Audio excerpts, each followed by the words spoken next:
Smiles Week.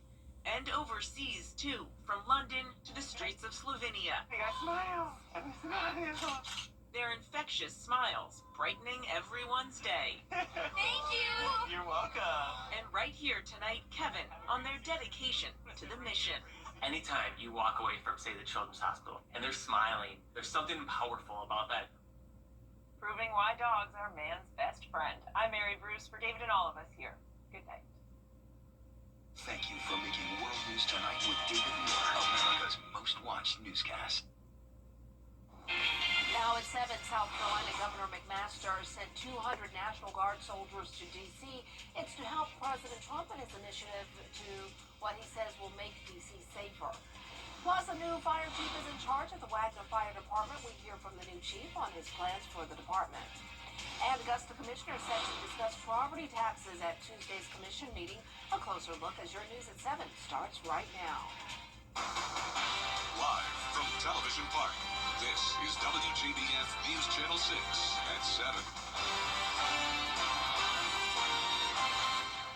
Good evening, everyone. I'm Dee Griffin. Thanks so much for joining us. We began with 70 South Carolina Army Wednesday.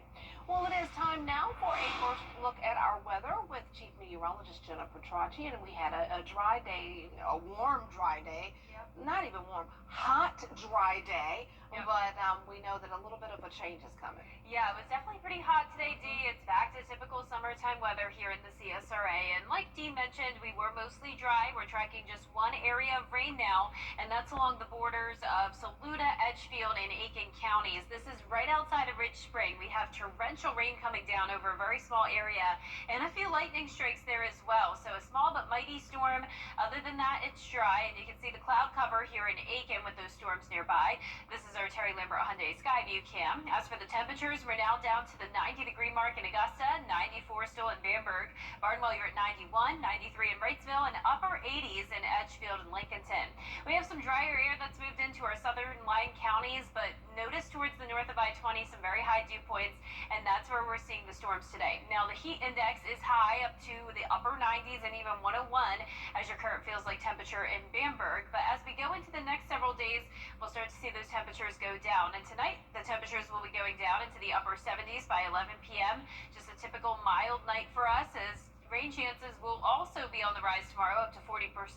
High temperatures around the 90-degree mark, and then the rain chances go down Wednesday and Thursday. And then after that, we will see more rain this weekend. And I'll have all the details coming up, but back to you, Dee. All right, thanks so much. We'll see you in a few minutes.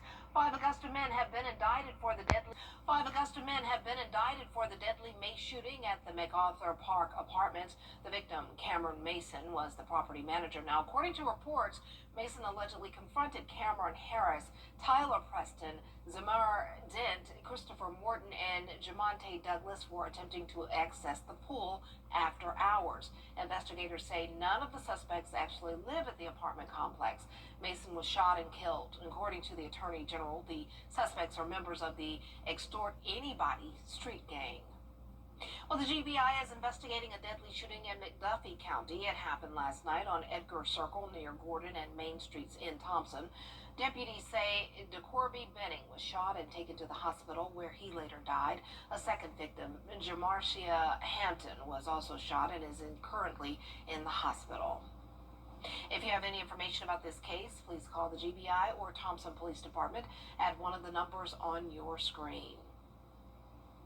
Well, there's a new fire chief in town in Wagner. Because of worries about strong waves, a state of emergency has been declared in several North Carolina counties, and coastal evacuations have been ordered. By Friday, Hurricane Erin is expected to make a turn away from the U.S. Alex Stone, ABC News, Los Angeles. And luckily, Hurricane Erin will not be impacting us in the CSRA, but I will have the latest on the storm along with your local weather forecast right after this break. Looking for something tasty under $3? McValue was made for you. Whatever you're craving, however you crave it, McD comes through. Snack wraps are here and they're under $3, just like these other faves. Ba-da-ba-ba-ba. Now, your most accurate forecast with WJBF Live Viper 6. Welcome back. Here's the latest on Live Viper 6. Most of us sitting nice and dry. Looks like we have one sprinkle here in McDuffie County, but most of the activity is in our northeastern counties, right around Johnston, Trenton, Ridge Spring, and north of I-20. So this is just to the north of Aiken, and some areas in Saluda County also seeing some of that rain. It's not a severe storm, but heavy rain and lightning is happening. Now here's our Terry Lambert Hyundai Skyview cam. Sun is already getting ready to set there at SRP Park. 90 degrees, sunset will be at 8:10 tonight, a south wind of just 3 miles per hour. Dew points are high, and that's making it feel more so like the upper 90s out there. So our current conditions showing temperatures in the 80s north of I-20, all the way down to 85 in Washington, but 92 in Louisville, 92 in Waynesboro, Bamberg, you're at 93. Here's our satellite and radar. We're under this ridge of high pressure, so just some isolated, typical summertime storms around it. We're going to stay mostly dry as Erin actually gets closer to our area. So Erin's going to help to bring us a north wind and some drier air, actually. So this is not going to be a concern for us, but look at how large of a storm this is, and it's a powerful one as well. It's up to a Category 4 again after briefly weakening over the weekend. Of course, it was a Category 5 as well on Saturday morning. So it's to the north of Turks and Caicos. It's moving northwest at 10 miles per hour. So here's the latest track as of 5 o'clock this evening. It's still going to be going a little bit more west, but before it makes that turn further towards the east, and at that point it will be weakening. It should be down to a Category 3 again tomorrow, and notice it is staying away from the east coast of the United States, but some of the coastline in North Carolina, because of being a little bit closer, could be experiencing tropical storm force winds. Now here in town it's just going to be a little breezy, and by breezy we're talking gusts up to around 15 miles per hour. That's about it. This is really not going to impact us, but if you are headed to the coastline around Georgia and South Carolina this week, prepare for some red flags out there. It's not going to be a good idea to go in the water. These waves are powerful with this system, and we are going to have some rough rip currents. Now, we are also watching a wave off the coast of Africa at a 60% chance of development. This is going to follow a very similar path to Erin, moving across the Caribbean islands, and then from there we'll be watching it on if it will go into the Atlantic or the Gulf. Still a lot of uncertainty there, but of course we will keep you posted and let you know if there's anything to worry about here in the CSRA. But this week's looking good. We're going to be mostly dry, like I mentioned, Wednesday and Thursday, then higher rain chances Friday and Saturday, and that comes with a cool down. So once again, we are back into the mid-80s for the month of August. That is very unusual, as you know, for this time of the year. So just a little bit hot and humid for a few days more, but the relief is coming our way. Now here's our future cast tonight. Other than those stray showers, we're going to keep it mostly dry with some cloud cover. A dry start to our Tuesday, but then once we get into the afternoon, that's when we'll see some showers and storms. There's a front to our north that will help to steer Erin away from us, and then now let's take a look closer to home tomorrow in the afternoon. Heavy downpours possible, thunder and lightning, but it won't be a washout. I'm not expecting any severe weather for this, and once again, on Wednesday and Thursday, those rain chances go back down. Now our lows tonight will be at around average, 72 in Augusta, highs tomorrow in the upper 80s to low 90s, so some of us already cooling down to the 80s. Once again, we'll be at 85 in Augusta Friday and Saturday as those rain chances go up, and then even next week, not too hot, to upper 80s to low 90s, so a pretty cooler month of August than what we're used to. No complaints. It's looking good to me. Well, not to everybody else maybe, but to me, those of us who like cool weather. Coming up, not cold, I said cool, not cold. Coming up, what could have been a tragedy on a hiking trail in South Carolina turned into a rescue mission. Officials revealed the technology that we all had access to that saved 2 hikers. This weekend in Augusta, the WJBF Live Viper 6 Skyview Network is sponsored by Terry Lambert Hyundai. Low prices, big selection, and committed to quality customer service.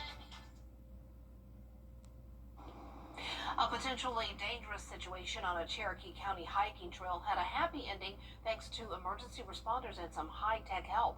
Scarlett Lisjack explains why you should always be prepared when hiking and an app that could be life-saving. It was supposed to be a simple hike, taking in the serene views at Lake Welchel, but for 2 adventurers it became a hairy situation when they got lost on the 7-mile Welchel Trail loop. Somehow they just got turned around between the main loop and the loop that's on the peninsula. Doug Bowers with Cherokee County Emergency Management says the hikers dialed 911 Sunday afternoon after wandering for hours in the sweltering heat.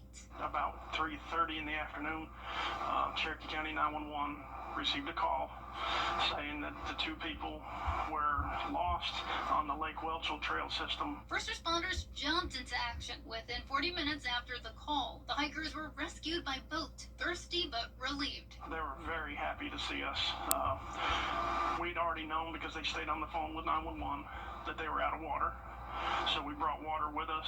We were able to immediately give them some fresh, cool water to drink. We got them loaded back onto the boat. Bauer says what made this rescue so swift was the What 3 Words app, which is installed in the dispatch center. The app pinpoints locations using just 3 unique words for every 10-foot square on the planet. That precision allowed rescuers to locate the hikers in minutes. So that pinpoints exactly where we're at. By seeing exactly where they were pinpointed on the map, we were able to change our first plan, which was to try to go in with side-by-sides to get to them, which would have been a couple miles, versus putting a boat in the water and only being about a quarter mile away from them. Bauer says a real lesson here is preparation is essential, especially in the heat. It got hotter than I think people expected it to get yesterday, and I think the trail was maybe a little bit more difficult than what they planned. Being prepared before you go can hopefully keep you from having a bad day. A car wreck can happen in a snap, but did you know you can get your case started immediately by going to MikeCostelloLawFirm.com? That's MikeCostelloLawFirm.com to get your case started today. At the Access One Center.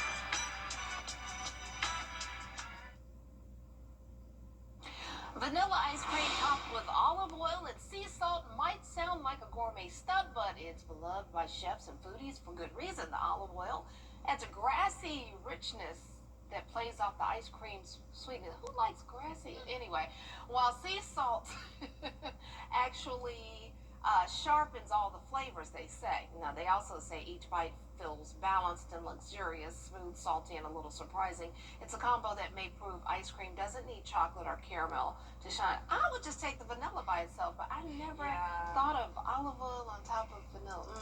No, I would try it. I'll try it, but I don't know if it's going to be a favorite. Who likes a grassy taste? I know. What an interesting way to put it. I mean, we'll never be chocolate or caramel. Never. Or strawberry. Or anything. Yeah. Well, our forecast is showing some cooler weather coming our way. We're going to be in the mid-80s eventually, Dee, but it's hot for now. I like the 80s. The 80s are good. All right. Thanks so much for joining us. Entertainment Tonight is next. We'll see you tonight.